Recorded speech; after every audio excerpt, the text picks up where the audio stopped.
Hi guys, my name is Amol and आज हम लोग डिस्कस करने वाले हैं जबलपुर में जो गोल्ड रिजर्व्स मिले हैं मध्य प्रदेश में।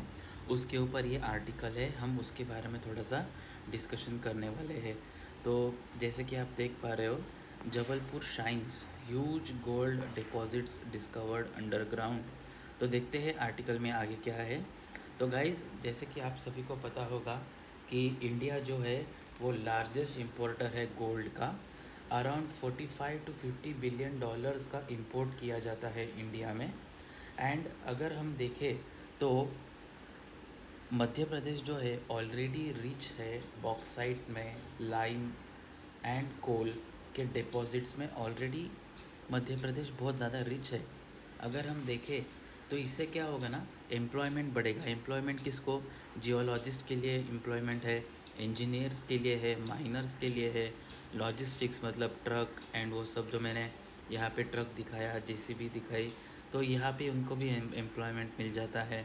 फिर प्रोसेसिंग, इस क्षेत्र में भी एम्प्लॉयमेंट बढ़ जाता है। तो इस हिसाब से जो जबलपुर है वो बहुत ज़्यादा रिच हो जाएगा, क्योंकि ऑलरेडी वहाँ पे कोल, बॉक्साइट, लाइमस्टोन तो है ही, लेकिन अभी तो गोल्ड रिजर्व्स भी मिल चुके हैं। तो डिस्कवरी एंड लोकेशन और उसका कॉन्टेक्स्ट, अगर मैं मैप दिखाऊँ तो ये है हमारा प्यारा भारत। तो हमारे इंडिया में जो सेंट्रल पार्ट है, मध्य प्रदेश में जो सेंट्रल पार्ट है, सीहोरा जबलपुर, सीहोरा तहसील में ये किया गया है। तो ये स्प्रेड ओवर हुआ है मोर देन 100 हेक्टर्स में गाइस, मोर देन 100 हेक्टर्स में। किलोरी सीहोरा तहसील जबलपुर में ये मिला है। और ये किसने किया है गाइस? जीएसआई। इसको आप बहुत इम्पोर्टेंटली मार्क कर लेना, क्योंकि प्रीलियम्स में जो क्वेश्चन बनेगा वो होगा around GSI, geological survey of India, उसके बारे में। तो हमें उसके ऊपर ज़्यादा फोकस करना है।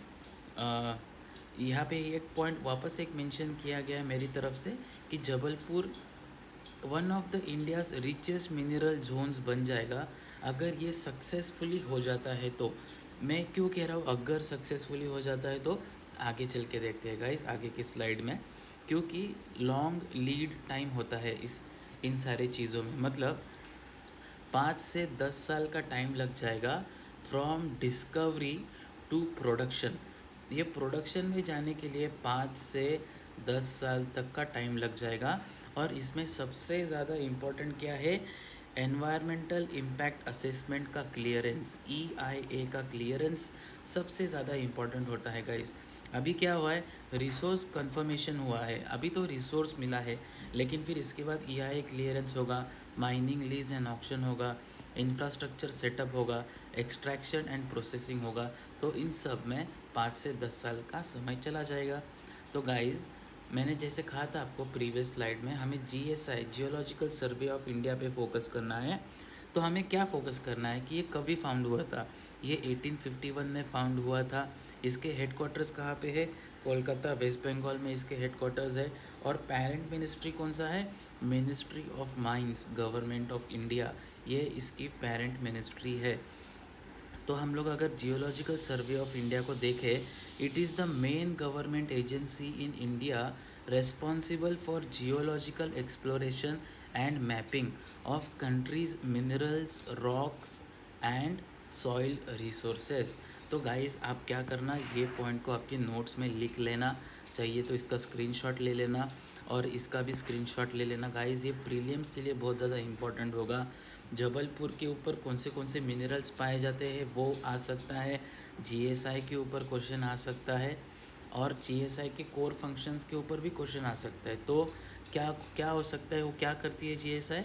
मिनरल एक्सप्लोरेशन करती है, जियोलॉजिकल मैपिंग करती है, जियो साइंटिफिक सर्विसेज प्रोवाइड करती है, नेचुरल रिसोर्स असेसमेंट करती है।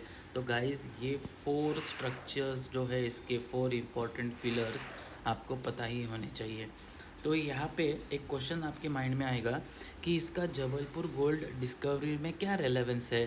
तो जीएसआई ने क्या किया था? कंडक्ट किया था सर्वे एंड एक्सप्लोरेशन इन सीहोरा तहसील जबलपुर, तब जाके उसको वहाँ पे गोल्ड का ओर मिला है। प्योर गोल्ड नहीं है गाइस, गोल्ड का ओर मिला है वहाँ पे देखिए। और कोर ड्रिलिंग, सैम्पलिंग, मैपिंग वहाँ पे किया गया था geological survey of India GSI के तौर पे।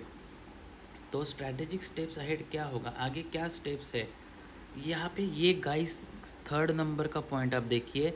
EIA क्लियरेंस और EIA compliance under environment protection act 1986 बहुत ही ज़्यादा इम्पोर्टेंट पॉइंट बन जाता है एग्ज़ाम के पर्सपेक्टिव में। और मैं आगे चल के आपको बताऊंगा भी कि कौन से पेपर्स में ये बहुत ज़्यादा इम्पोर्टेंट है। लेकिन अभी के लिए इस मोमेंट के लिए आप इस पॉइंट पे फोकस कीजिए, EIA कॉम्प्लायंस। पहला पॉइंट क्या है, मोर सर्वे वो तो होंगे, cost benefit assessment and analysis वो तो होगा ही। एनवायरनमेंट का जो असेसमेंट एनालिसिस है वो EIA के अंडर होता है। तो ये EIA क्या है मैं आगे आगे चल के आगे के पेजेस पे आपको बताऊंगा। फिर उसके बाद क्या फोर्थ पॉइंट क्या होगा, ट्रांसपेरेंट माइन ऑक्शन। फिर इंफ्रास्ट्रक्चर डेवलपमेंट जैसे कि रोड हो गए, वाटर, पावर एंड हाउसिंग हो गए, production, refining and sale stockpiling. लेकिन हमारे एग्ज़ाम के लिए क्या इंपॉर्टेंट है गाइस, EIA कॉम्प्लायंस।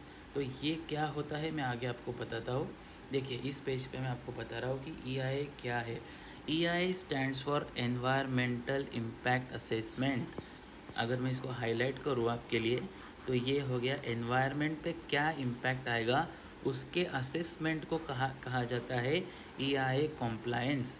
इंडिया में EIA is carried out under provisions of environment protection act 1986। ये गाइस बहुत बहुत इम्पॉर्टेंट पॉइंट है कि EIA असेसमेंट किसके अंडर आता है, एनवायरनमेंट प्रोटेक्शन एक्ट 1986 के प्रोविजंस के अंडर आता है। तो ये कॉम्प्लायंस का क्या इम्पोर्टेंस है अगर हम लोग एक बार देख ले फास्ट करके एकदम पटापट। तो a project must follow all rules, procedures, clearance requirements under EIA notification first issued in 1994, later updated in 2006. This project cannot start unless it gets environmental clearance EC from the Ministry of Environment, Forest and Climate Change और state government impact assessment authority. ये दो bodies के ऊपर हम लोग एक special lecture लेके आएंगे गाइस। अगर आपको चाहिए होगा तो मुझे बताइए, मैं इसके ऊपर भी एक वीडियो बना दूंगा। तो ये इतना इम्पोर्टेंट है गाइस EIA कॉम्प्लायंस कि प्रोजेक्ट स्टार्ट ही नहीं हो पाएगा। एनवायरमेंटल क्लियरेंस एंड एनवायरनमेंट पे क्या इम्पैक्ट होने वाला है उसके स्टडी के बिना तो ये प्रोजेक्ट स्टार्ट ही नहीं होगा। तो EIA प्रोसेस में क्या की स्टेप्स होते हैं, स्क्रीनिंग होता है, स्कोपिंग होता है, पब्लिक कंसल्टेशन। गाइस ये पॉइंट बहुत ज़्यादा इम्पोर्टेंट है। अगर पब्लिक कंसल्टेशन नहीं होगा, पब्लिक की रजामंदी नहीं होगी तो वो वहाँ पे वो काम करने ही नहीं देंगे। इसलिए पब्लिक कंसल्टेशन भी बहुत ज़्यादा ज़रूरी होता है EIA प्रोसेस के अंडर। उसका इम्पैक्ट देखा जाता है, साइंटिफिक स्टडी होता है गाइस, ये साइंटिफिक स्टडी होता है on effect on air, water, soil, forest, wildlife and human health. Mitigation measures क्या होते हैं, plan to reduce the negative impact और appraisal and clearance, expert appraisal committee reviews and grants the clearance. अभी यहाँ पे एक point मैंने और ऐड किया है यहाँ पे कि वाई इट इज़ इम्पोर्टेंट। आप सिर्फ इतना याद रखना, पब्लिक ट्रस्ट बढ़ाने के लिए ये इम्पोर्टेंट होता है एनवायरनमेंट इम्पैक्ट असेसमेंट। ये पॉइंट इजी मतलब आपको हमेशा याद रहेगा, इसलिए बता रहा हूँ कि पब्लिक ट्रस्ट को गेन करने के लिए and economic development with ecological sustainability. ये पॉइंट गाइस इंटरव्यू में भी बहुत काम में आ सकता है आपको कि इकोनॉमिक डेवलपमेंट तो देश में होनी ही है, ज़रूरी है, लेकिन उसके लिए इकोलॉजी को ख़राब करने की कोई ज़रूरत नहीं है। इसीलिए इकोलॉजिकल सस्टेनेबिलिटी भी बहुत ज़्यादा ज़रूरी होती है। इसीलिए ये EIA का प्रोसेस या इसका असेसमेंट इतना ज़रूरी हो जाता है। तो गाइज़ आपसे अगर आपके साइड से एक क्वेश्चन आएगा कि Amol where is it important in UPSC, किस पेपर में इम्पॉर्टेंट है, तो GS 3 में इम्पॉर्टेंट है, GS 2 में, GS 1 and GS 4 ethics, geography, governance, environment, ecology, biodiversity, disaster management. तो ये जो 4 पेपर्स है इनमें इम्पोर्टेंट है, GS 3 में, GS 2 में, GS 1 में एंड GS 4 में। तो यहाँ पे देखिए कैसे डायरेक्ट रिलेवेंस, और देखिए आपके सिलेबस में भी मेंशन्ड है कि EIA प्रोसेस क्या होता है, लीगल फ्रेमवर्क क्या होता है, एनवायरमेंटल गवर्नेंस क्या होता है, सस्टेनेबिलिटी डेवलपमेंट क्या होता है। तो एग्ज़ाम पर्सपेक्टिव से ये इतना इम्पोर्टेंट है गाइस। जो करंट अफेयर्स में न्यूज़ आती है वो हबल स्पोक व्हील की जैसा होती है, यहाँ से लेके यहाँ तक उसके स्पोक्स होते हैं। हबल स्पोक्स व्हील सर्कल इसे कहा जाता है। तो ये जो सेंट्रल पॉइंट है ये आपको पता होना चाहिए। भले ही इन्फॉर्मेशन आई है कि गोल्ड रिजर्व्स मिले हैं जबलपुर में, ये यहाँ पे है फॉर एग्जांपल, लेकिन ये कहाँ लेके जा रहा है हमें, कुछ कोर इम्पोर्टेंट सिलेबस के टॉपिक्स की तरफ लेके जा रहा है। जैसे कि EIA का असेसमेंट, EIA का प्रोसेस, EIA किसके अंडर आता है। ओके, EIA तो हो गया, लेकिन फिर geological survey of India GSI भी है। तो क्या EIA GSI के अंडर आता है या ये किसी अलग एक्ट के अंदर आता है गाइज। देखो मैं आपको कोशिश कर रहा हूँ थोड़ा कंफ्यूज करने की, आई एम वेरी सॉरी, लेकिन मैं चाहता हूँ कि आपका ये कंसेप्ट पूरा क्लियर हो जाए कि EIA किसके अंडर आता है, GSI क्या है, एंड फिर ये किस एक्ट के अंडर आता है। आप कमेंट्स में मुझे बताना कि EIA के प्रोविजंस कौन से एक्ट के अंदर आते हैं। तो ये मेरा इंटेंशन था आपको बताने का। और इसके साथ मैं ये वीडियो को एंड करता हूँ। Thank you guys, love you all, bye.